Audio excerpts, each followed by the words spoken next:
Hari ini saya bersama teman-teman saya berkunjung ke Museum Konferensi Asia Afrika. Ada apa aja di sini, guys? Langsung aja cekidot.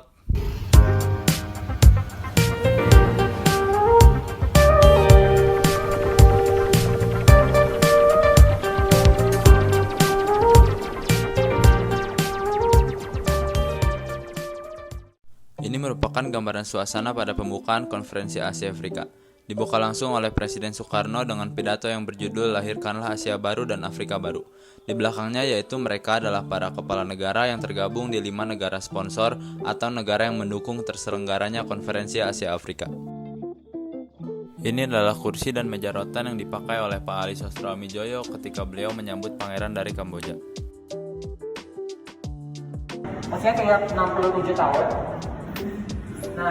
Ini merupakan sedikit dari pidato Soekarno pada tahun 1933 yang sebenarnya sudah mempunyai mimpi untuk menyatukan negara-negara Asia dan Afrika.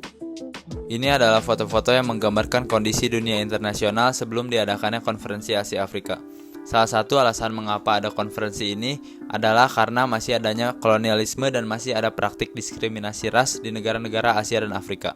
Diceritakan pula di sini yang melatar belakangi konferensi ini adalah lahirnya Perang Dingin antara Blok Barat dan Blok Timur. Negara-negara Blok Barat dan Blok Timur berlomba-lomba memproduksi untuk menggunakan senjata-senjata yang paling mematikan. Nah, inilah yang paling dihindari oleh negara Asia dan Afrika karena Indonesia sebagai negara yang tidak memiliki kekuatan apa-apa tentunya tidak ingin peperangan terus berlanjut. Maka dari itu diadakanlah konferensi ini yang salah satu tujuannya untuk meredakan segala bentuk ketegangan dan segala bentuk invasi-invasi di dunia pada saat itu. Ini adalah pertemuan-pertemuan persiapan sebelum diadakannya Konferensi Asia Afrika. Persiapannya hanya dilaksanakan 1 tahun sebelum pelaksanaannya. Dimulai dengan adanya surat yang dikirimkan dari Perdana Menteri Sri Lanka untuk 4 Perdana Menteri yang lainnya, yaitu Indonesia, Burma, India, dan Pakistan. Surat tersebut dijadikan kesempatan bagus bagi Indonesia, karena Indonesia akan memberikan gagasannya untuk melaksanakan Konferensi Asia Afrika. Seperti yang sudah diperintahkan Soekarno bahwa cita-citanya untuk mempersatukan negara di Asia dan Afrika sudah lahir sejak dahulu kala. Awalnya masih ada keraguan dari India dan Burma untuk melaksanakan Konferensi Asia Afrika. Namun Pak Ali Sostroamidjojo terbang langsung ke India dan Burma dan akhirnya berhasil meyakinkan 2 negara tersebut dan mengeluarkan pernyataan bersama. Ini adalah suasana pada hari pelaksanaan Konferensi Asia Afrika, yaitu tanggal 18 April 1955 pada pukul 7 pagi. Warga Bandung ingin menyambut para delegasi yang diundang oleh Presiden Soekarno. Saking penuhnya para warga Bandung pada naik-naik ke gedungnya itu awas jatuh. Lalu para delegasi mereka melakukan Bandung Walk di mana para delegasi berjalan dari titik 0 km kota Bandung sampai ke Gedung Merdeka. Dan Bandung Walk ini berarti negara-negara Asia dan Afrika dapat menentukan arah dan pandangannya sendiri-sendiri. Konferensi berlangsung ternyata tidak hanya pidato-pidato saja, tetapi ada 3 sidang yang dilaksanakan secara tertutup, yang dilaksanakan di Gedung Dwi Warna, letaknya di Jalan Diponegoro.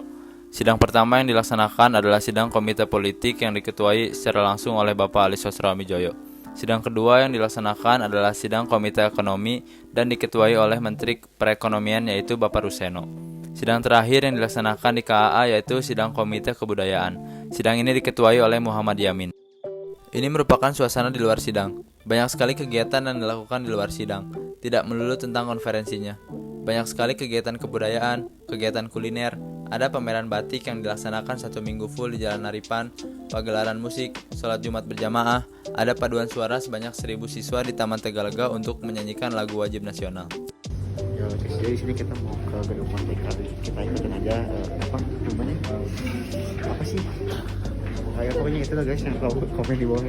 Inilah ruangan Konferensi Asia Afrika dan tempat lahirnya di mana 109 negara bisa berkumpul di sini. Inilah ruang utama Gedung Merdeka. Kurang lebih bentuknya masih sama seperti yang digunakan untuk Konferensi Asia Afrika pada tahun 1955. Kursinya masih asli yang digunakan oleh para delegasi waktu itu. Gedung ini usianya sudah lebih dari 100 tahun. Sudah dibangun sejak tahun 1895 yang bernama Societat Concordia, yang awalnya hanya sebagai restoran untuk orang-orang Eropa. Lalu singkat cerita gedung ini terus direnovasi hingga pada tanggal 7 April 1955 untuk mempersiapkan Konferensi Asia Afrika, maka diubahlah nama gedung itu menjadi Gedung Merdeka. Nah, yang terakhir ini adalah Dasasila Bandung yang merupakan komunika akhir dan juga 10 prinsip yang dilahirkan dari diskusi-diskusi yang ada di Konferensi Asia Afrika. Dasasila Bandung berisi 10 bahasan tentang kerjasama internasional, tentang kesetaraan, menghormati negara-negara lain, fiscal coexistence, atau hidup berdampingan secara damai.